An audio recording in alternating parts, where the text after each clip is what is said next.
ট্যাগটা। আসেন এবার ডিফ ট্যাগ নিয়ে আমরা আলোচনা করি। ডিফ ট্যাগ নিয়ে আমরা একটু আগে আলোচনা করছিলাম এবং আমরা যেটা জানলাম ডিফ ট্যাগ মানে হচ্ছে একটা জায়গা, একটা জমি। ডিফ ট্যাগ মানে কি? একটা জায়গা, একটা জমি।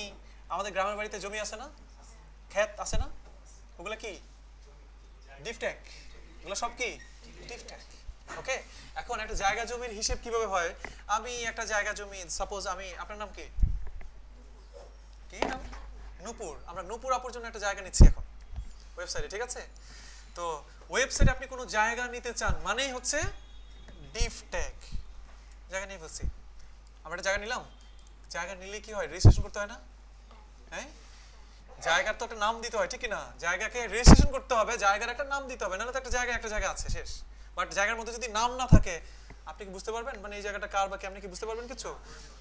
আপনি ওয়েবসাইটে কোন একটা জায়গাকে যদি রেজিস্ট্রেশন করতে চান কারোর নামে, দুইটা ওয়ে আছে রেজিস্ট্রেশন করার, একটা ক্লাস দিয়ে আর একটা আইডি দিয়ে।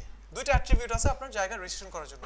একটা হচ্ছে আপনার ক্লাস দিয়ে আপনি জায়গার নাম দিতে পারেন নূপুর, NUPUR, এভাবে দিলাম। আমরা এখন ওয়েবসাইটে, আমাদের ওয়েব পেজে ডিফ ট্যাগের মাধ্যমে আমরা নূপুর আপুর জন্য একটা জায়গা রেজিস্ট্রেশন করলাম। আমরা রেজিস্ট্রেশন করেছি কি দিয়ে? ক্লাস দিয়ে। ক্লাস ছাড়াও জায়গা রেজিস্ট্রেশন করা যায় কি দিয়ে? আইডি দিয়ে। আমরা কি বুঝতে পারছি সবাই? এবার আসেন তো নূপুর আপুর জায়গা দেখি আমরা। নূপুর আপুর জায়গা দেখা যায়? জায়গা তো দেখা যায় না, পুরোটাই না, জায়গা দেখা যায়। আচ্ছা, এই যে জায়গা নিলাম, জায়গা নিলেই হবে? জায়গা দলিল করতে হবে না? জায়গাকে দলিল করে দিতে হবে না? এতটুকু জায়গায় দলিল করে দিতে হবে না? তো আপনি যখন HTML এ কোনো জায়গা নেবেন, নিলেই হবে না, অবশ্যই নূপুর জায়গাটাকে আপনাকে দলিল করে দিতে হবে। এখন কোন একটা জায়গা যখন আপনি নেবেন, জায়গা যদি আইডি দিয়ে নেন এবং সেই জায়গাকে যদি আপনি দলিল করতে চান, অবশ্যই আইডি দিয়ে জায়গা রেজিস্ট্রেশন করলে হ্যাশ দিয়ে নাম লিখবেন, জায়গা ধরলাম। যদি জায়গা রেজিস্ট্রেশন আমি ক্লাস দিয়ে করতাম তাহলে এখানে ডট দিয়ে করতাম। একটু আগে আমরা ডট ইউজ করেছি। আমরা কি বুঝতে পারছি সবাই? আমরা জায়গা নিলাম, রেজিস্ট্রেশন করে দিলাম। রেজিস্ট্রেশন করার ওয়ে হচ্ছে দুইটা, একটা হচ্ছে আইডি আর একটা কি ক্লাস। যদি আমি জায়গাটা রেজিস্ট্রেশন করি আইডি দিয়ে, সেক্ষেত্রে যদি আমি দলিল করতে চাই, অর্থাৎ CSS এ যদি সেই জায়গাটাকে ধরে আমি বিভিন্ন ডিজাইনে নিয়ে যেতে চাই, সেক্ষেত্রে আমাকে কি করতে হবে? হ্যাশ। আর যদি ক্লাস দিয়ে নিতে চাই সেক্ষেত্রে কি ডট। কোনো সমস্যা আছে? এবার এই দলিলের মধ্যে আমি বলে দিব জায়গার, ওনার জায়গার পরিমাণ কত। নরমালি গ্রামের বাড়িতে চলে যান এখন আপনি, মানে কল্পনায়। এবার জায়গার কি থাকে? দৈর্ঘ্য প্রস্থ। কি থাকে? দৈর্ঘ্য প্রস্থ, ঠিক না? আমাদের নরমালি যে জায়গা জমিগুলো আছে সেই জায়গাগুলোর সিস্টেম হচ্ছে থাকবে হচ্ছে একটা দৈর্ঘ্য, একটা প্রস্থ। বাট এই মনিটর দিকে তাকান, মনিটর কি মানে মনিটরটা দাঁড়ানো অবস্থায় আছে না? এখানে কি দৈর্ঘ্য বলে কিছু আছে? এখানে আছে প্রস্থ, উচ্চতা। আপনি যদি ওয়েবসাইটের জন্য কোনো জায়গা নিতে চান, এখানে দৈর্ঘ্য বলে কিছু নাই। এখানে কি আছে? আপনার প্রস্থ আছে, উচ্চতা আছে। প্রস্থ মানে হচ্ছে কি উইডথ, আর উচ্চতা মানে কি হাইট। তাহলে আমরা নূপুর আপুর জন্য যে জায়গাটা নিলাম, এটাকে দলিল করে দিই। এখন আমরা বলে দিলাম আপনার জায়গার হাইট হচ্ছে 500 পিক্সেল, আপনার জায়গার উইডথ হচ্ছে আপনার 500 পিক্সেল। জায়গার প্রস্থ এবং উচ্চতা, কারণ আমি যখন কম্পিউটারে মনিটরে ওয়েবসাইটে জায়গা রেজিস্ট্রেশন করতে যাব, সেখানে দৈর্ঘ্য বলে কিছু নাই। কারণ দৈর্ঘ্য মানে কি? আমার তো ভিতরে ঢুকে যেতে হবে এখন। ব্যাপারটা বুঝতে পারছেন? বাট আমার যেহেতু মনিটর দাঁড় করানো, আমি যদি মনিটরের জন্য কোনো জায়গা নিতে চাই, সেখানে প্রস্থ এবং উচ্চতা নিতে হবে আমাকে। আমি নূপুর আপুর জন্য একটা জায়গা নিলাম, সেই জায়গার হাইট হচ্ছে 500 পিক্সেল এবং উইডথ হচ্ছে কত? 500 পিক্সেল। এবার আসলে তো নূপুর আপুর জায়গা দেখা যায় কিনা? দেখা যায়? জায়গা কিন্তু চলে আসছে।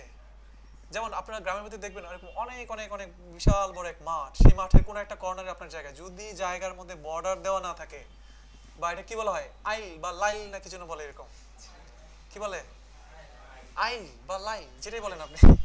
এখন জায়গার মধ্যে যদি আপনার আইল বা লাইল দেওয়া না থাকে বা সীমানা দেওয়া না থাকে, জায়গা দেখা যাবে? নূপুর আপুর জায়গা এখন দেখা যায়। দেখেন, আমরা দেখে আসি, মানে দলিল থেকে জায়গা দেখে আসি। এই যে দেখেন, নূপুর আপুর যখন কার্সর নিয়ে যাচ্ছি, স্ক্রিনে একটা আসছে, জায়গা দেখা যায়, বাট জায়গা বোঝা যায় না। কেন বোঝা যায় না? কারণ কোনো সীমানা আমি আউটপুটে দিয়ে রাখি নাই।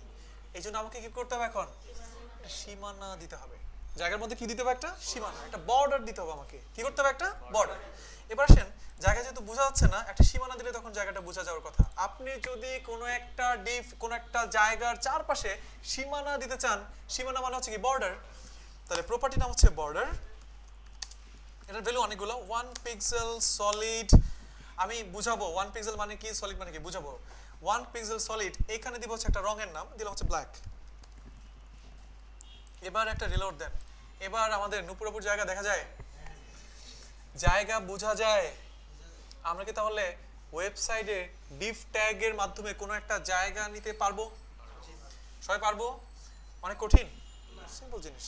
আপনি প্রথমে জায়গা নেবেন, আমি আবার দেখাচ্ছি একটু, আমি বর্ডারটা বুঝাবো একটু পরেই। আপনি প্রথমে একটা কি করবেন, আপনি জায়গা নেবেন, মানে ডিভ ট্যাগ নেবেন। এই জায়গাটাকে রেজিস্ট্রেশন করা দরকার। ক্লাস, আপনার জায়গা রেজিস্ট্রেশন করার ওয়ে হচ্ছে দুইটা।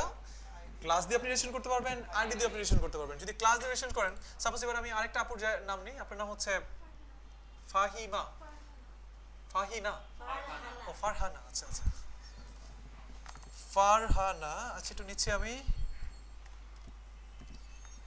ফারহানা, ঠিক আছে। আমি জায়গাটা রেজিস্ট্রেশন করলাম কি দিয়ে? ক্লাস দিয়ে। না না, কি দিয়ে? ক্লাস দিয়ে। আমি কি দিয়ে করতে পারতাম? আইডি দিয়ে করতে পারতাম। ব্যাপারটা কি বুঝতে পারছেন? আমি আইডি দিয়ে না করে যদি ক্লাস দিয়ে, যেহেতু ক্লাস দিয়ে করলাম, দলিল করার জন্য আমাকে এখন কি ইউজ করতে হবে? ডট, জায়গার মালিকের নাম কি? কোনো সমস্যা আছে বুঝতে? এবার জায়গা নিলেই হবে না, দলিলে আমাকে বলতে হবে জায়গার পরিমাণটা আসলে কত। উইথ দিব জায়গার 300 পিক্সেল, হাইট দিব জায়গার কত? হ্যাঁ 500 পিক্সেল দিলাম। বাট উইথ হাইট দিলেই জায়গা দেখা যাবে না, কারণ হ্যাঁ ইন্সপেক্ট এলিমেন্ট করলে যেহেতু আমার হাইট দিয়ে বলছি, জায়গা বোঝা যায়। বাট জায়গা কি দেখা যায়? দেখা যাচ্ছে না, মানে আমার আউটপুটে ক্লিয়ারলি বুঝতে পারছি না জায়গাটা কোনটা। জায়গা বুঝতে পারবো কখন? যখন আমি বর্ডার দিব। যদি বর্ডার দিতে চান, প্রপার্টি নাম হচ্ছে বর্ডার, 1 পিক্সেল সলিড, একটা রঙের নাম ব্ল্যাক। এবার একটা রিলোড দেন, দেখেন তো জায়গা দেখা যায়? আমরা কি বুঝতে পাচ্ছি সবাই? দেখেন জায়গাটা দেখতে পাচ্ছি। শুধু তাই না, জায়গা বর্ডার ছাড়াও বুঝতে পারবেন আপনি, জায়গা বর্ডার ছাড়াও আপনি মানে জায়গাটা বোঝা যাবে যদি আপনি, আমরা তো আরেকটা প্রপার্টি আপনি ইউজ করেন, আমরা অলরেডি ব্যাকগ্রাউন্ড কালার ইউজ করেছি না? যদি আপনি ইউজ করেন ব্যাকগ্রাউন্ড কালার, এখানে দেন হচ্ছে রেড, তাহলে কি বোঝা যাবে না? এই যে ব্যাকগ্রাউন্ড কালার রেড দিলে কি জায়গাটা বোঝা যাবে না? অবশ্যই বোঝা যাবে, এই যে বোঝা যাচ্ছে। তবে বর্ডার সীমানা আসলে দেওয়া উচিত, সীমানা আমরা দিয়ে দিতে পারবো আর কি চাইলে। তো আমরা কি একটা আমাদের ওয়েবসাইটে কোনো একটা জায়গা নিয়ে কাজ করতে পারবো? তাহলে বর্ডার থাকবে না, হ্যাঁ শুধু রেড কালার থাকবে। আপনি যদি বর্ডারটা তুলে ফেলেন, এবার যদি দেন এই যে কালো একটা বর্ডার দেখা যাচ্ছে, এটা থাকবে না, রাইট? আমরা সবাই ডিভ ট্যাগের মাধ্যমে আমাদের ওয়েব পেজে কোনো একটা জায়গা নিতে পারবো? পারবো না কাজ করতে? এখানে আরেকটা জিনিস আপনার জানতে হবে, সেটা হচ্ছে যদি আপনি ক্লাস দিয়ে নাম নেন, সাপোজ জায়গার মালিক তো অনেক হতে পারে, থাকে না এরকম পার্টনারশিপ। ক্লাস দিয়ে যদি আপনি নাম নেন, জায়গার নামের মালিকের নাম লিখে দিলাম ফারহানা, তারপর আপনার নাম ছিল নূপুর, তারপর আপনার নাম হচ্ছে সানিয়া, সানিয়া। এই জায়গার মালিক এখন কয়জন? 3 জন।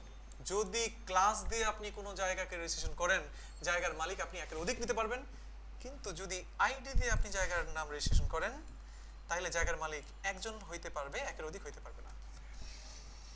মানে ক্লাস দিয়ে একটা জায়গার অনেক অনেক নাম আপনি দিতে পারবেন, বাট আইডি দিয়ে জায়গার নাম আপনি কয়টা দিতে পারবেন? only one। তাহলে আমরা কি এখন ডিভ ট্যাগ নিয়ে কাজ করতে পারবো? আচ্ছা, বর্ডার প্রপার্টি আমাদের নেক্সট পার্টে চলে আসবে।